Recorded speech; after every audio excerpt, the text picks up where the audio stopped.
আজ থেকে প্রায় 1000 বছর পূর্বে পৃথিবীর অন্যতম প্রাকৃতিক সম্পদশালী অঞ্চল ছিল আমাদের এই বাংলা। আর বিশ্বের সব পরাশক্তিদের আগ্রহের কেন্দ্রবিন্দুতে ছিল এই দেশ।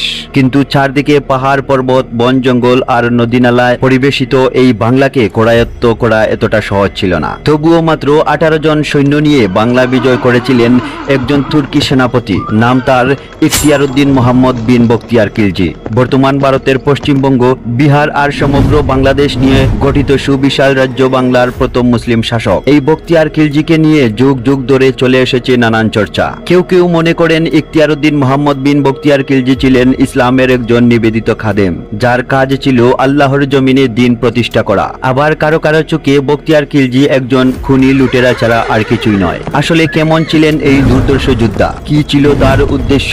সত্যি কি তিনি মাত্র 18 জন সৈন্য নিয়ে বাংলা জয় করেছিলেন, নাকি মানুষের মুখে মুখে ছড়ানো এক গাল গল্প?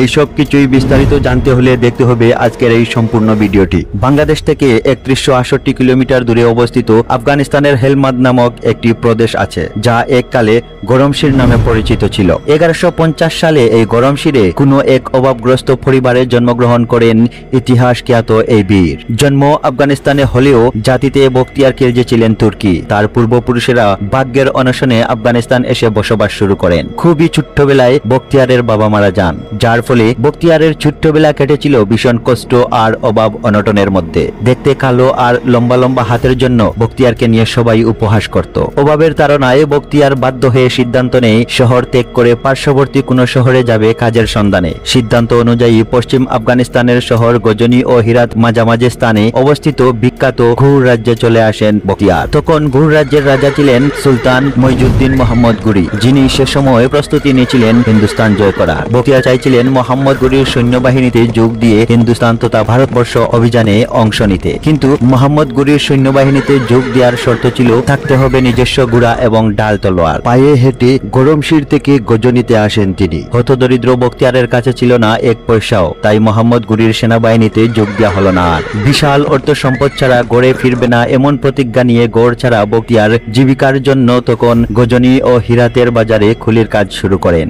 এভাবে কয়েক বছর কেটে যায়। এর মধ্যে মোহাম্মদ গুরির হাতে হিন্দুস্তানের পতন ঘটে এবং দিল্লিতে মুসলিম শাসন চালু হয়। বখতিয়ারের কাছে তখন খবর আসে সেখানে নতুন নতুন অনেক মুসলিম রাজ্য তৈরি হচ্ছে। সুতরাং কাজের সন্ধানে গজনি ছেড়ে বখতিয়ার পাড়ি জমায় ভারতের পথে। তবে এবারও ভাগ্য সহায় হয়নি বখতিয়ারের। শুধুমাত্র দেখতে অসুন্দর হওয়ায় দিল্লির শাসক কুতুবউদ্দিন আইবেকের দরবারে ঢুকার সুযোগ পাননি। বখতিয়ারকে দেখে দরবারের সিপাহীরা হাসি তামাশা করে তাড়িয়ে দেয়। বখতিয়ার ব্যর্থ ও হতাশায় জর্জরিত। শেষ চেষ্টা হিসেবে ভারতের আরেক রাজ্য বোধায়নে গিয়ে হাজির হন। বোধায়নের শাসক মালিক হিজবুরউদ্দিন দৈনিক বেতনের চুক্তিতে বখতিয়ারকে সৈন্যবাহিনীতে অন্তর্ভুক্ত করেন। বছরের পর বছর ভাগ্যের সাথে লড়াই করে যাওয়া বখতিয়ারের উত্থান শুরু হয় এখান থেকেই। বোধায়নের সেনাবাহিনীতে বেশ কয়েক বছর কাজ করার পর বখতিয়ারের নাম ও খ্যাতি দুটোই আলোর গতিতে ছড়াতে থাকে। ভারতবর্ষ জুড়ে সম্মুখ যুদ্ধে বখতিয়ারের সাহসিকতা আর বীরত্ব দেখে অযোধ্যা থেকে আরো বড় চাকরির ডাক আসে। বোধায়নের পাট চুকিয়ে অযোধ্যা গিয়ে দায়িত্ব পান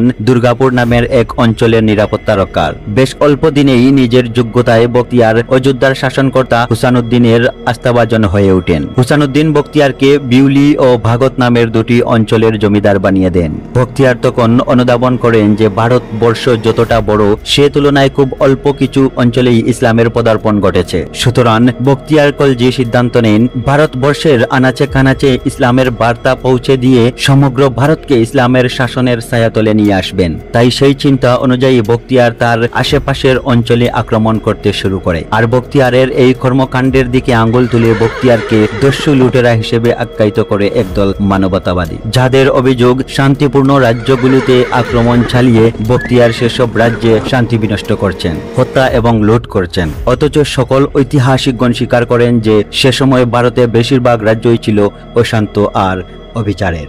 শাসকরা ছিল বুক বিলাসে মত্ত। প্রজাদের উপর অন্যায় নিপীড়ন, জমি দখল, অতিরিক্ত খাজনা আদায় সহ নানান জুলুম নির্যাতন চালাতো। বখতিয়ার সেসব অঞ্চল দখল করে ইসলামী শাসন চালু করে মানুষের মাঝে ন্যায় বিচার প্রতিষ্ঠা করেন। অতিরিক্ত খাজনা মওকুফ করেন, কৃষি জমি সুষ্ঠু বন্টন সহ নানা প্রজাতির কাজ করেন। বখতিয়ার শুধু তাদের উপরেই তরবারি চালানোর হুকুম দিতেন যারা যুদ্ধ করতে আসতো।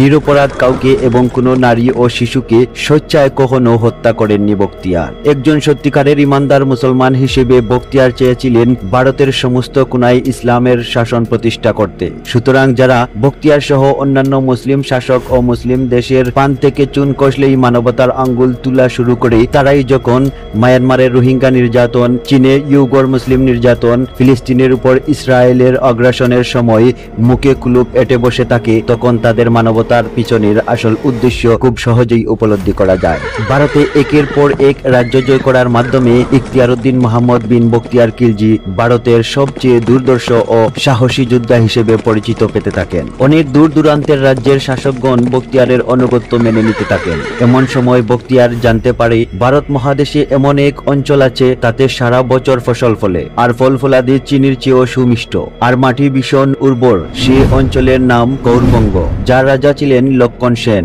সে শুধুমাত্র হিন্দু ব্রাহ্মণদের সাহায্য সহযোগিতা করে এবং অন্যান্য ধর্মাবলম্বীদের উপর, এমনকি নিজ ধর্মের নিচু জাতের উপরও অন্যায় অত্যাচার করে। যার আমিরদের অত্যাচারে অতিষ্ঠ ছিল সকল প্রজা, বখতিয়ার খিলজি সিদ্ধান্ত নেন বাংলায় অভিযান চালাবেন।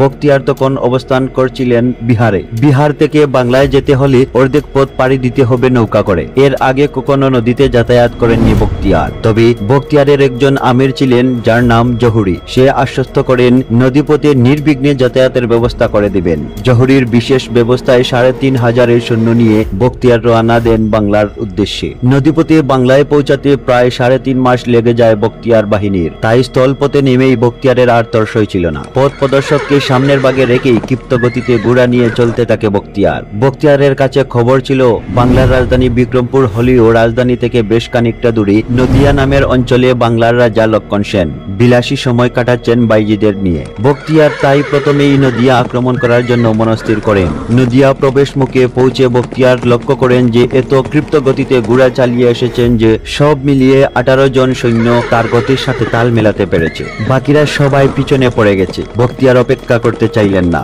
সেই 18 জনকে সাথে নিয়েই নদিয়ার রাজবাড়িতে পৌঁছান। এদিকে রাজা লক্ষণ সেন নদিয়া অবস্থান করলেও খুব বেশি সেনাবাহিনী তার সাথে ছিল না, কারণ প্রথমত রাজা এখানে আমোদ ফুর্তি করার জন্য এসেছে, তাই যতটুকু রাজার নিরাপত্তার জন্য দরকার ততজন সৈন্য নিয়ে এসেছে। দ্বিতীয়ত নদিয়া ছিল 3 দিক দিয়ে নদীবেষ্টিত একটি অঞ্চল, সুতরাং নদিয়া আক্রমণ করা খুব একটা সহজ ব্যাপার ছিল না। তবুও বখতিয়ার ঝাড়খণ্ডের জঙ্গলের মধ্য দিয়ে চলে আসেন বাংলায় এবং আক্রমণ করেন নদিয়া। 18 জন সৈন্য নিয়ে যখন বখতিয়ার রাজবাড়ির সামনে আসেন, তখন প্রহরীরা তাদের আসার কারণ সম্পর্কে জিজ্ঞাসা করেন। বখতিয়ার তখন নিজেকে ঘোড়া ব্যবসায়ী হিসেবে পরিচয় দেয়। প্রহরীরা ভিতরে প্রবেশের অনুমতি দিতে যাবে, ঠিক এমন মুহূর্তে পিছনে থাকা বখতিয়ারের বিশাল সৈন্যবাহিনী এসে উপস্থিত হয়। প্রহরীরা তখন প্রাণের ভয়ে পালাতে শুরু করে। বখতিয়ার তার বাহিনী সহ ভিতরে প্রবেশ করে। সেই মুহূর্তে রাজা লক্ষণ সেন দুপুরের খাবার খাচ্ছিলেন। তার প্রাসাদ দখল হয়ে যাচ্ছে এমন খবর শুনে খাবার ছেড়েই পিছনের দরজা দিয়ে নদীপথে পালান তিনি। প্রায় বিনা বাধায় নদিয়া দখল করেন ইখতিয়ারউদ্দিন মোহাম্মদ বিন বখতিয়ার খিলজি।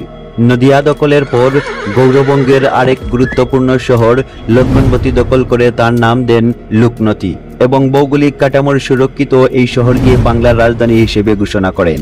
বাংলা বিজয় করার পর সেখানে জনপদের উপর কোনো হত্যাযোগ্য বা লুটপাট চালাননি বখতিয়ার। রাজা লক্ষণ সেনের রাজমহল থেকে বিপুল পরিমাণ ধন সম্পদ পান বখতিয়ার, কিন্তু তার অধিকাংশই সেই দিল্লিতে কুতুবউদ্দিন আইবেকের দরবারে পাঠিয়ে দেন।